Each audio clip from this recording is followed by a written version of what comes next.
This morning at 10:14 a.m. Eastern, a recording surfaced in federal court filings that changes everything about this case.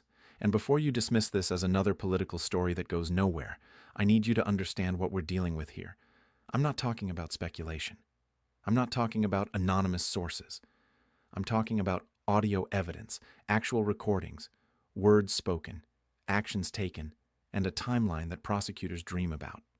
I've built obstruction of justice cases for 35 years, war crimes tribunals in The Hague, organized crime prosecutions, public corruption investigations. And I can tell you this with absolute certainty. When you have someone on tape ordering the destruction of evidence after a federal subpoena, that's not a gray area. That's not a political witch hunt. That's a prosecutor's roadmap to conviction.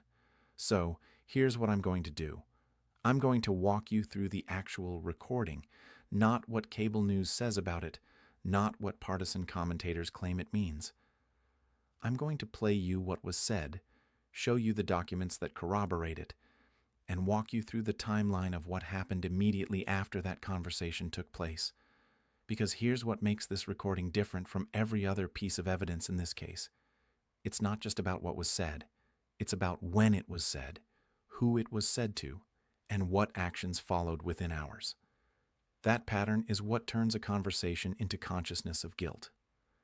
I'll be covering this case as the evidence comes out. Facts, not spin.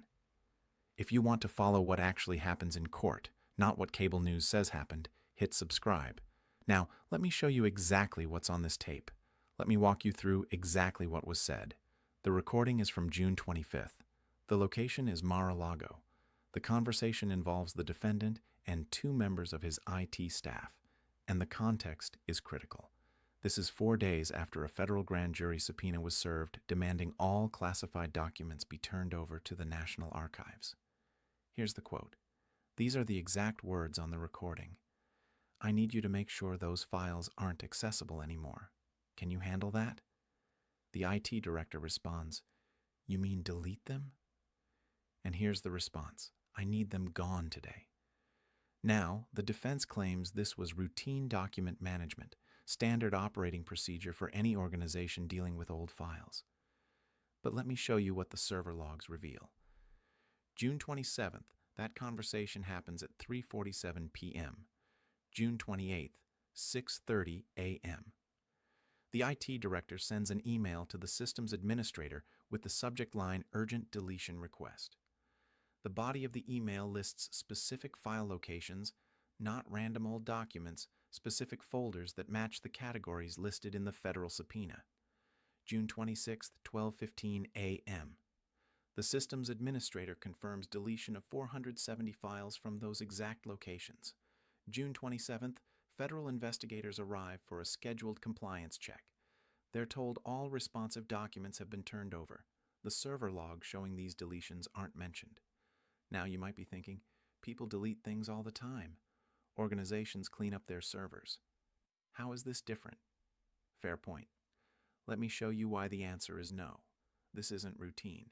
You've heard the term spoliation of evidence. In court, that's the legal concept. In plain English, it means destroying evidence you know someone's looking for. But here's what makes it criminal obstruction. You have to know there's an investigation or legal proceeding, and you have to act with intent to impair that proceeding. The subpoena was served June 23rd, 4 days before this conversation. That's not debatable. The defendant signed the receipt.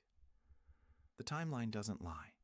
And when you delete files 4 days after a subpoena specifically demanding those categories of files, that's not document management. That's consciousness of guilt. This isn't the first time. Let me show you the pattern because in 35 years as a prosecutor, I've learned one thing. Once is an accident, twice is coincidence, 3 times is a pattern, and patterns prove intent in court. March 15th, first incident. The National Archives sends a formal letter requesting return of presidential records. 15 boxes are eventually returned. But here's what investigators found later. Gaps in the document timelines, specific categories missing, and testimony from staff that they were told to sort through materials before sending them. May 3rd, second incident. The grand jury issues its first subpoena for surveillance footage from Mar-a-Lago. The footage is provided, but there's a problem. The metadata shows portions were deleted the day before the subpoena was served. The defense claims technical malfunction. The IT vendor's testimony contradicts that claim. They say deletion was manual, not automatic. June 27th, third incident. The recording I just played you. Delete the files. Make them gone. Today, 3 times over 3 months. 3 different requests for evidence. 3 instances of deletion, concealment, or incomplete production. That's not bad luck. That's not incompetence. That's a pattern of behavior designed to obstruct a federal investigation. And here's what prosecutors care about. The pattern shows intent. You can argue one deletion was accidental. You can claim one gap was oversight. But when it happens 3 times, each time right after investigators request specific materials, that proves you knew what you were doing. You knew they were looking, and you intentionally tried to keep them from finding it. The trial date is set for March 4th. That means this evidence will be tested under oath in less than 6 weeks. The jury will see this timeline. The jury will hear this recording, and the jury will be asked one question. Does this pattern show intent to obstruct? Let me know in the comments. When you see this 3-incident pattern, does it change how you view the "it was just document management" defense? I'm curious what you're seeing in this evidence. So, what does this evidence actually prove in court? Let me break down what obstruction of justice actually requires under federal law, because this matters. You need to understand the legal standard so you can evaluate whether prosecutors have met it. To prove obstruction, prosecutors must show 3 things. Element 1. There was an official proceeding. In this case, that's the federal grand jury investigation. Grand jury subpoenas were issued. That's an official proceeding. No dispute there. Element 2. The defendant knew about that proceeding. Here's the evidence that proves it. He signed the receipt for the subpoena on June 23rd. His lawyers were in contact with the Justice Department. Multiple witnesses will testify. He discussed the investigation. Knowledge is established. Element 3. The defendant took action with intent to obstruct that proceeding. And this is where the recording becomes devastating. Delete the files. Make them gone today. 4 days after the subpoena for files that match the subpoena's categories.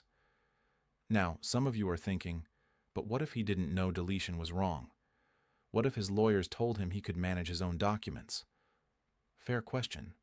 Here's why that defense doesn't work in this case.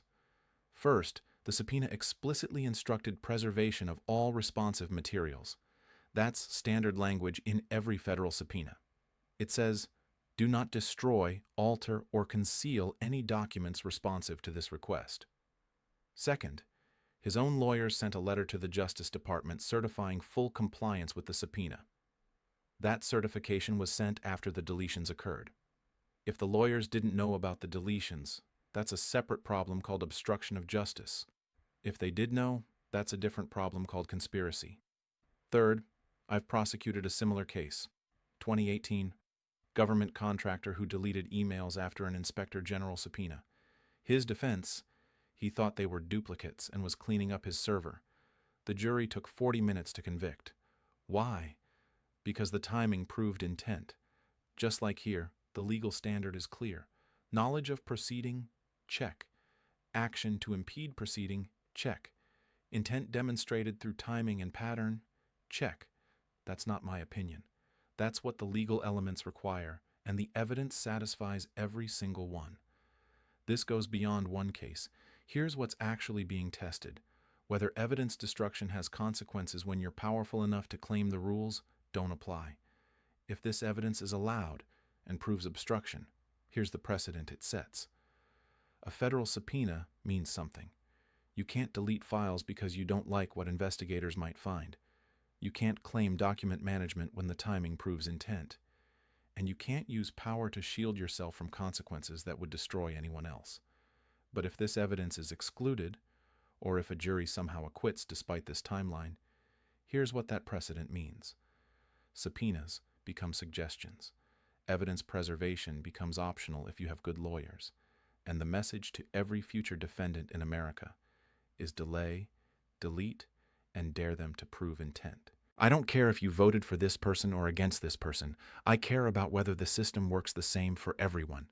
Because here's the reality. If a low-level government employee deleted files 4 days after a subpoena, they'd be indicted within a month.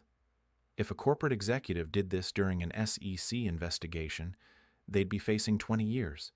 If a police officer destroyed evidence in a criminal case, they'd be prosecuted and fired. The principle is simple. No one is above the law. Not presidents, not former presidents, not anyone.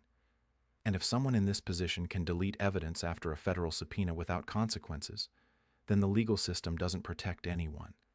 It just protects power. That's what's at stake here. Not politics, not partisanship. The basic principle that evidence preservation isn't optional when you're under federal investigation. The system works when everyone follows the same rules. Let's watch that principle get tested in real time. Here's what happens next. The evidentiary hearing is scheduled for February 18th. The judge will determine whether this recording is admissible at trial. The defense will argue it's taken out of context, that it doesn't prove what prosecutors claim.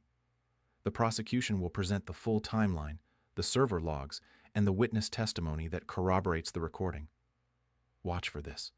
If the judge rules the recording admissible, that signals she believes the pattern evidence is strong enough to show intent. If she excludes it, you'll hear why in her written order. Federal judges explain their reasoning. We'll know exactly what legal standard wasn't met. The trial starts March 4th. Discovery is complete. The witness list is filed. The jury will be seated from citizens in South Florida, and they'll decide whether the evidence proves obstruction beyond reasonable doubt. The evidence is in. The arguments will be made. The judge will decide on admissibility. And if this goes to trial, 23 grand jurors have already said they believe probable cause exists. Now 12 trial jurors will decide guilt or innocence. That's not a threat. That's not a promise. That's how justice works when the system functions. The system works when we pay attention. If you want to watch this unfold as evidence comes out, subscribe and let me know in the comments. Do you think this recording changes the calculus for the defense? I read every comment.